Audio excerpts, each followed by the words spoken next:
alamin natin kung kumusta ang Kidapawan City para sa mga dumayong BNS sa lungsod mula sa iba't ibang lugar sa Soc-Sargento Region. Hello, good morning everyone. I'm Girly Gorgonio from Coronadal City. Sa una-una sa tanan, dako kita akong pagpasalamat kay very kita ang mga taga Kidapawan friendly ka gid nila kami, ginatawa sang mabiabihon. Pasalamat kami kay maayo man ang ilang LGU. Pag ulaya kami ginapabayan sa mga tanan nga ara dili ila man na hatag sa amon. Frankly speaking, hasta lang ko sa amon na tulugan, hasta lang dire sa plaza. Appreciate ko gid ang kalimpyo sa plaza nila. Na-appreciate ko panami. Kag na-appreciate ko gid tanan nga ara sa nakita ko lang. Hello sa mga kagkidapawan, ako taga Coronadal pero dako gid ang akon paghanga o pag-appreciate sa inyo palibot. Una ko nakita limpyo siya, half size siya, kag may ara sa nami sa kulang may ara sa peaceful. Hindi ka mahadlok maglaag kung gabi kag ara man ang ilang mga si issue nag-approach sa board man sila kung mapapicture kami sa ilang city hall. Willing sila nga kami dito mapapicture sa ilang kaya kamo taga-Kidapawan kadto na kamo kung ano man ang mga produkto nila nga ginano baligad i-avail ninyo ni siya kay para dako man inyo mabulig sa inyo nga syudad. Ang na-advise ko para sa nutrition una aton gid alagaan ang aton kabataan. Magiging alert kita kung kita sa mga nanay nga may anak nga malnourished, i-encourage ko nga magtanong kamo sa balay mara kita sa establishment on home garden. Kag na-encourage ko nga dapat exclusive breastfeeding gid kita halin sa 0 to 24 months. Ako si Mayra Pilahiyo sang Barangay Puti, Norales South, Cotabato. Nami Manila nga lugar.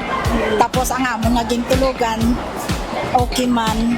Pero nagsala lang gid kami sa amon nga pagkaon kay daw layo ang restaurant diri sa Kidapawan o hindi namon natultulan gid. O sa halin sa amon nga gintulugan naglibot kami diri sa Kwansang District sa inyong nga hospital palibot. Nalibot namon. Okay man, nami man ang ilang nga mga ang inyong palibot. Ang nutrition program kon sa amon dapat tutukan gid naton para nga ang aton mga kabataan kag kita nga mga dalago mangin maayo man sa aton mayong lawas. Hello po, good morning. Ako po si Siti Ayla Luma Madra from Lebak, Sultan Kudarat po.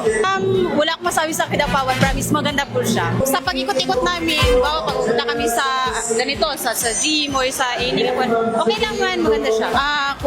Healthy diet lang po talaga, kumain lang po talaga araw-araw ng gulay para mag-exercise din po and kasi ang hawak kasi namin is bata, 0 to 59 months, 5 years old.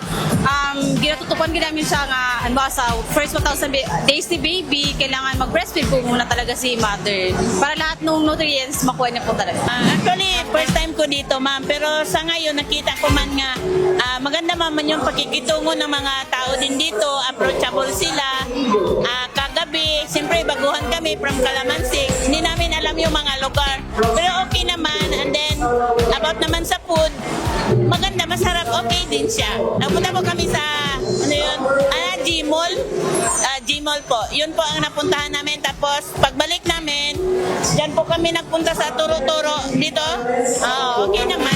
Pwede namin sila din masabihan na punta sila dito sa Kidapawan. Kasi, kumbaga, ang mga accommodation, hindi naman sila okay lang ang price. Good morning sa tanan. Ako si Teresita Amorti, Federation President ng General Santos City. Excited kasi daghan man gud ang gusto gid magpasyal sa Kidapawan City. Siyempre, makita pod nila ang Kidapawan City nga amo ang fruit basket, tapos at the same time gusto niya maglaag. Daghan man gud magkantuan po diri sa inyo ha. Actually diri lang naglibot-libot.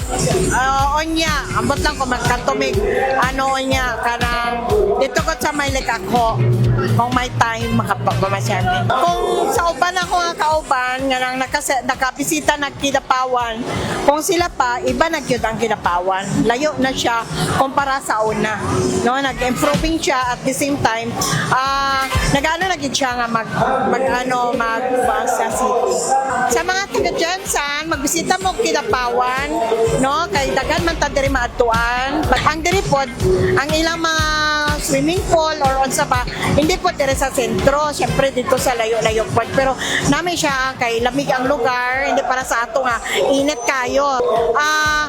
Kung sa fruits, daghan gid ang fruits dire kumpara sa aton. Sa ato tanan no as nutrition scholar, ang ako lang maingon nga continue to present especially to your barangay LGUs na kung unsa ang mga tumong o tinguha nato alang sa nutrition sa kabataan, dili lang sa ilaha kundi sa mga buntis nato, sa mga tigulang o sa mga teenagers. Malaki ang pagpapahalaga ng Kidapawan City LGU sa nutrisyon ng bawat Kidapawenyo. Kaya naman bukas ang lungsod sa lahat ng mga programa at proyekto na nagsusulong ng malakas at maayos na kalusugan. Mula sa 5th Regional Barangay Scholar Congress sa Kidapawan City Gymnasium, kasama si Lawrence Madilozo, ako si Lizelle Villote ng City Information Office.